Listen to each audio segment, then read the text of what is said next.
ನಮಸ್ಕಾರ, ಹೇಗಿದ್ದೀರಾ ಎಲ್ಲರೂ? ಆಶಾ ಅಡುಗೆ ಮನೆಗೆ ಸ್ವಾಗತ. ಇವತ್ತು ಚಪಾತಿ ಹಿಟ್ಟು ಕಲಿಸೋದು ಹೇಗಂತ ನೋಡೋಣ. ಈ ಒಂದು ಟ್ರಿಕ್ನ ನೀವು ಯೂಸ್ ಮಾಡಿದ್ರೆ ನಿಮ್ಮ ಚಪಾತಿ ಕೂಡ ಮೆತ್ತಗಾಗುತ್ತೆ. ಮೊದಲು ಈಗ ಹಿಟ್ಟನ್ನ ಸಾನಿಸ್ಕೊತಾ ಇದ್ದೀನಿ. ಈಗ ಇದಕ್ಕೆ ಉಪ್ಪು ಸೇರಿಸ್ಕೊತಾ ಇದ್ದೀನಿ ಒಂದು ಸ್ವಲ್ಪ. ಇದಕ್ಕೆ ಮೇನ್ ಇಂಗ್ರೀಡಿಯೆಂಟ್ಸ್ ಇದೇನೆ, ಒಂದು ಟೀ ಕುಡಿಯೋ ಲೋಟದಿಂದ ಒಂದು ಅರ್ಧ ಲೋಟದಷ್ಟು ಹಾಲು ಹಾಕಬೇಕು. ಇದರಿಂದ ಚಪಾತಿ ತುಂಬ ಮೆತ್ತಗೆ ಬರುತ್ತೆ. ಈಗ ಇದನ್ನು ಮಿಕ್ಸ್ ಮಾಡ್ಕೊಳ್ಳೋಣ. ಒಂದು ಸ್ವಲ್ಪ ಉಪ್ಪೆಲ್ಲ ಕರೆಕ್ಟಾಗಿ ಸೇರಿಸ್ಕೊಳ್ತದ. ಈಗ ನೀರನ್ನ ಹಾಕಿಬಿಟ್ಟು ಹಿಟ್ಟನ್ನ ಕಲಿಸ್ಕೊತಾ ಇದ್ದೀನಿ.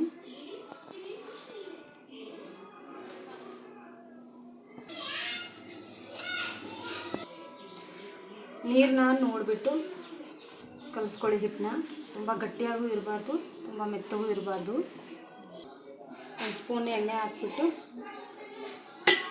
ಚೆನ್ನಾಗಿ ಕಲಿಸ್ಕೊಳ್ಳೋಣ.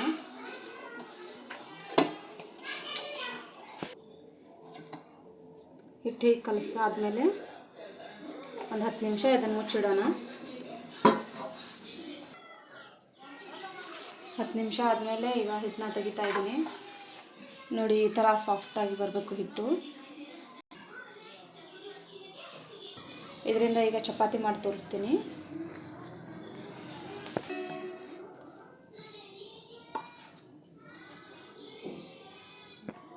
ಚಪಾತಿ ಮಾಡೋಣ.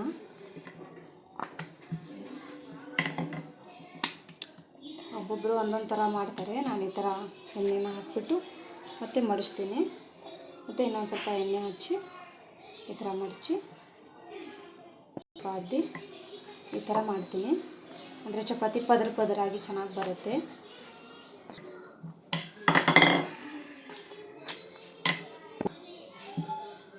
ಈಗ ಹಂಚ ಮೇಲೆ ಹಾಕ್ಕೊಳ್ಳೋಣ.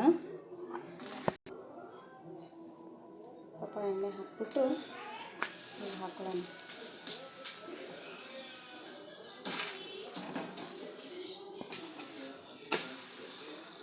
ಎರಡು ಕಡೆ ಚೆನ್ನಾಗಿ ಬೇಯಿಸ್ಕೊಳ್ಳೋಣ.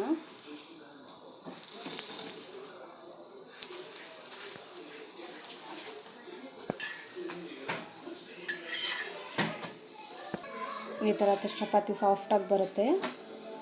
ಬನ್ನಿ ಇನ್ನೊಂದು ಚಪಾತಿ ಮಾಡೋಣ. ಮತ್ತು ಈ ಥರ ಮಾಡಿಕೊಂಡು ಈ ಥರ ಮಾಡಿಕೊಂಡ್ರೆ ತುಂಬಾ ಚೆನ್ನಾಗಿ ಪದರ ಪದರ ಆಗಿರೋ ಚಪಾತಿ ಬರುತ್ತೆ. ಇದನ್ನು ಈಗ ಹಂಚ ಮೇಲೆ ಹಾಕ್ಕೊತಾ ಇದ್ದೀನಿ.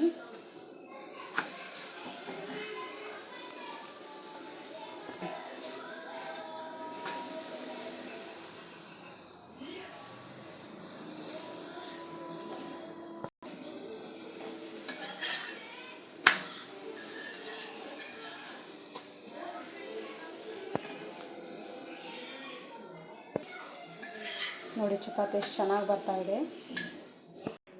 ನೋಡಿ ಎಷ್ಟು ಸಾಫ್ಟಾಗಿದೆ ಚಪಾತಿ, ಮೆತ್ತಗೆ. ನೋಡಿ ಈ ಥರ ಪದರ ಪದರಾಗಿ ಬರುತ್ತೆ. ತುಂಬಾ ಸಾಫ್ಟಾಗಿ. ನೀವು ಟ್ರೈ ಮಾಡಿ ಮನೆಯಲ್ಲಿ.